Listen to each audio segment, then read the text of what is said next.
Ladies and gentlemen, the Beatles.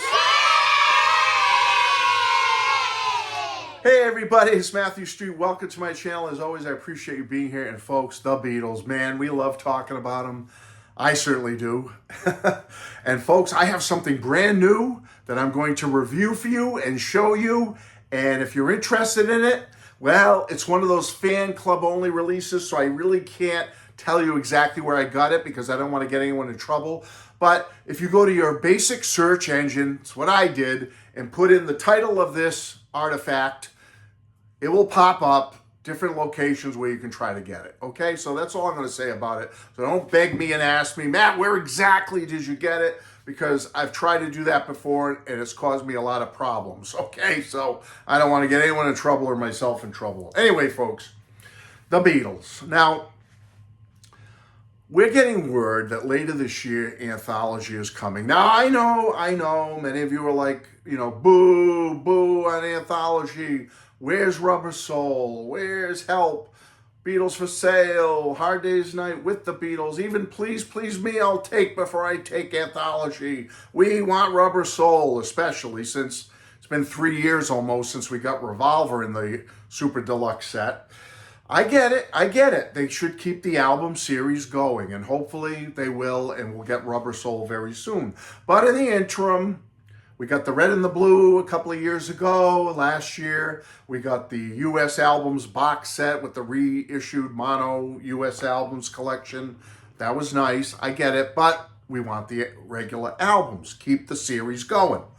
However, this year we're not apparently getting them. We're getting Anthology. But I don't think it's going to be Anthology straightforward, like I said in my Anthology video not too long ago. I think it's going to be reimagined, remastered, remixed. I think it's going to be enhanced. I think the word is Real Love and Free as a Bird have been redone in the vein of Now and Then, that they sound beautiful and wonderful, and John's voice has been brought up, and that's not a bad thing. So a lot of things to look forward to with the Anthology. But aside from that, think of all the stuff since the mid-90s that has been unearthed since Anthology. Remember a few years ago, there was that film, like, people were saying, oh my goodness, I wish that could have been an Anthology. They found color footage. I believe it was silent, but it was the Beatles still in their leather gear at a Valentine's Day show somewhere, or around Valentine's Day, with Pete Best on drums. Beatles are wearing their leather, like I said, and it was great color footage. Some of the earliest color footage of the Beatles in their leather gear ever.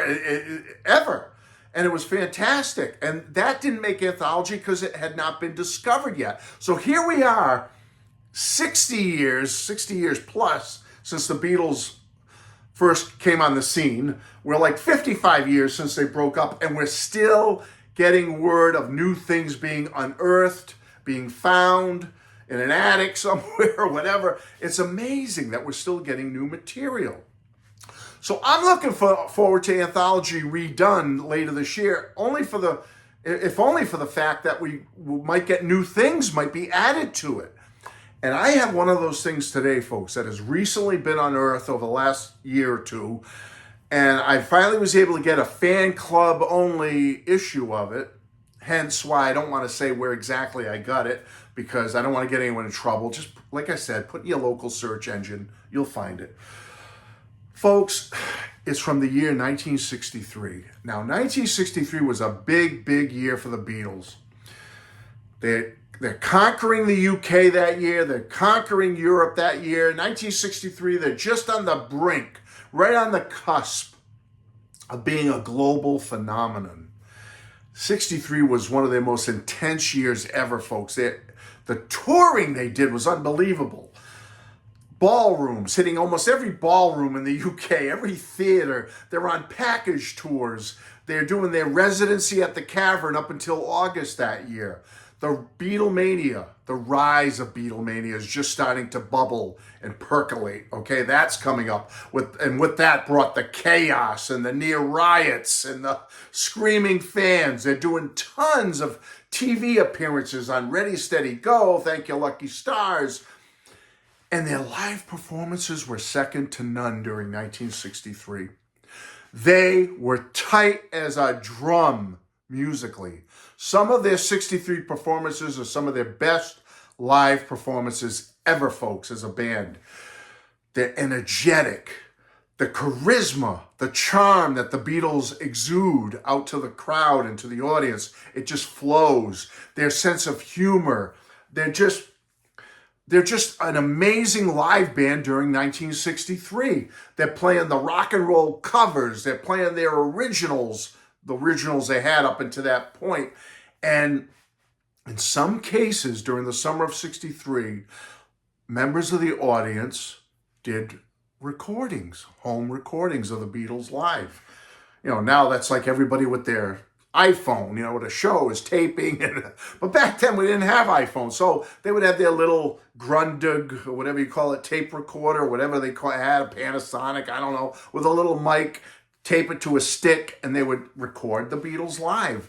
And thankfully, I wish we had more, but thankfully we have what we have, and more has been unearthed in recent years. Now, summer of 63, they had the hit Love Me Do from late 62, but by summer of 63, you got Please Please Me and For Me to You are massive hits. So their popularity is building to new levels. And yet, we're still getting some of these recordings all these decades, 6 decades later.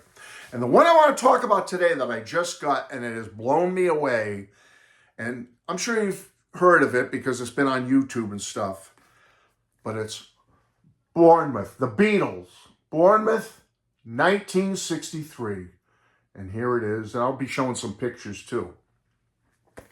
Folks, this is a 2 CD set, which not only includes 10 songs from the Bournemouth show in August of 63, but this has Walthamstow from May of 63, about 5 of the songs. Yeah. It's got 2 songs from the EMI House London performance, where they performed for a private staff-only event. And it also has the Stowe School show from April of 63, which is a much earlier show. You want to freeze, you can freeze, whatever. Hopefully it's translating. Now, this is a 2 CD set. There's a nice green CD and a nice blue CD. And let's talk about this a little bit because, folks, these are some of the greatest live performances by the Beatles, in my humble little old opinion, okay?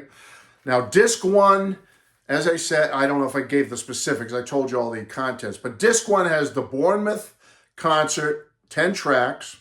It has the 2 tracks from the EMI House in London in April of 63. It has Walthamstow from May of 63, 5 songs. And then the last 2 songs are one of the other acts on that bill, Roy Orbison, 2 songs from Roy Orbison at Walthamstow.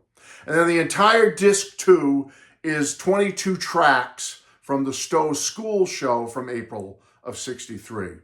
Now, folks, I can't tell you how fantastic this is. The EMI House stuff, let's talk about that for a minute first. The EMI House 2 songs are absolutely great sounding tracks. There's only 2 of them, From Me to You and Please Please Me. But folks, because it's a private event at the EMI House with just staff and whatever, a few other hangers-on that were there, there's no yelling or screaming. So you can hear the Beatles live very, very good. I wish there were more tracks. We get 2 at least. And they sound absolutely wonderful on this set, folks. Absolutely wonderful. Now, the Stowe School stuff is very raw, but let me say this. Historically, it's an A+ to have the Stowe School 22 tracks. Sound-wise, sonically, it might be a C-, okay? Does that make sense? What I should say even more specifically is that the instrumentation at the Stowe School 22 songs is a C. you can hear the instruments pretty darn good. And also, I should tell you that this is a brand new source tape for the Stowe School on this release, this 2-disc set. It's a new source tape, so it sounds better. When I originally heard the Stowe School stuff on YouTube, it was like really shaky. This is much better. The instrumentation is a C. You can hear all the instruments pretty good. The vocals are about a D. They're kind of Star Club level vocals. If you get my drift, they're all right, but they're not the greatest. But historically, folks, this is an A to have the Stowe School. The main thing on here, though, that's the big keeper is on disc 1, the first thing, and what the title of this is, the Bournemouth Show. It's 10 tracks. Starts out with Roll Over Beethoven, Thank You Girl, Chains, rare one, live. From Me to You, A Taste of Honey, I Saw Her Standing There, Baby It's You, Boys, She Loves You, and it ends with Twist and Shout. And let me tell you something, folks. The sound is better than the Star Club, okay? Not as good as the EMI House 2 tracks on here, but it's better than the Stowe School on here. It's better than the Waltham Stowe Show. It sounds like the Star Club stuff. Meaning you can hear the vocals, you can hear all the instruments, but it's a little better than the Star Club. The power comes through much, much better. Very, very listenable.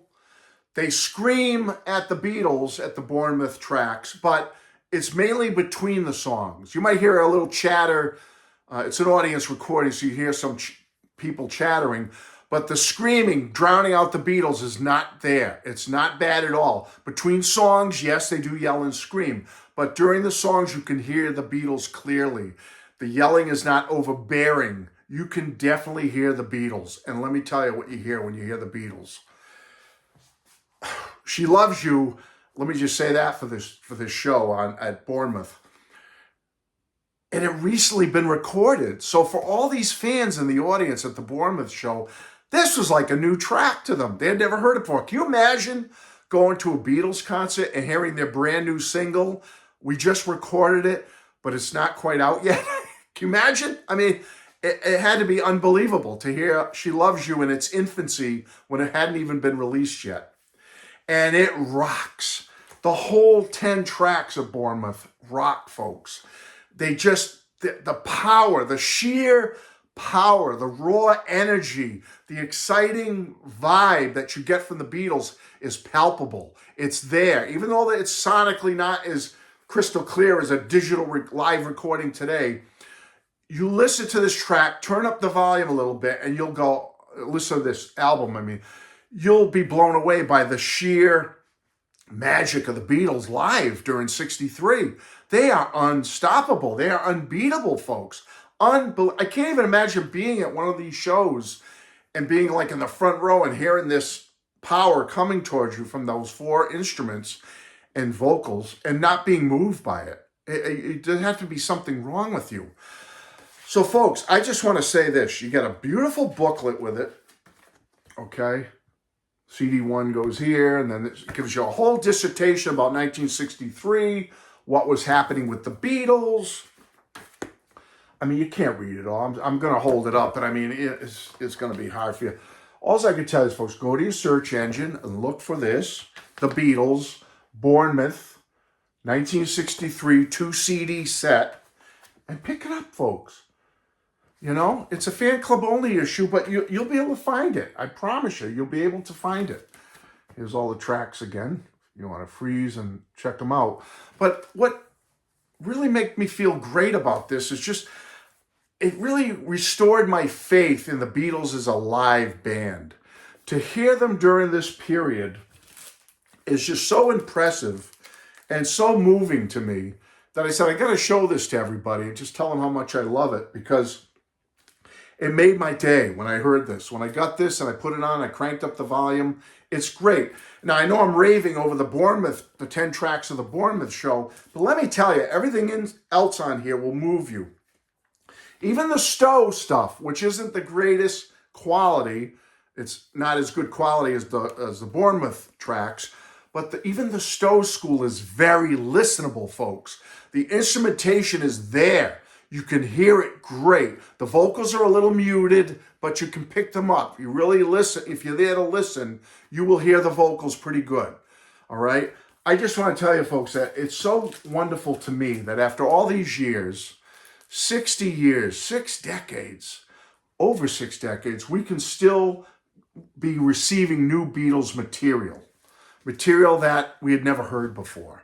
I know this stuff has been out a little while now, but I'm saying I finally got a hard copy of it, a physical copy of it, and I'm telling you, it's absolutely worth it, folks, to get the Bournemouth 1963 double CD set right here, all right?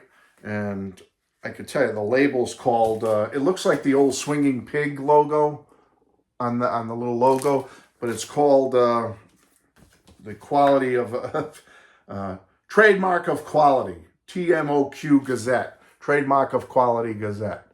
And it looks like the old Swinging Pig guy there, all right? So, folks, check it out when you get a chance, all right? Go to your search engine, the Beatles Bournemouth 2 CD set, 1963, see what you come up with and check it out and let me know. Come back here and let me know what you think, or if you have it already, if you heard it, let me know. But this is the best quality I've heard this stuff. I heard this stuff, most of it on YouTube, and it's better quality now here, especially the Stowe School. They definitely have a better source tape on the Stowe School for this. That's it, folks. Just something I wanted to share with you. Hope you enjoyed this video. Let me get out of here so you can go do some hunting, and I will talk to you very soon. Bye-bye.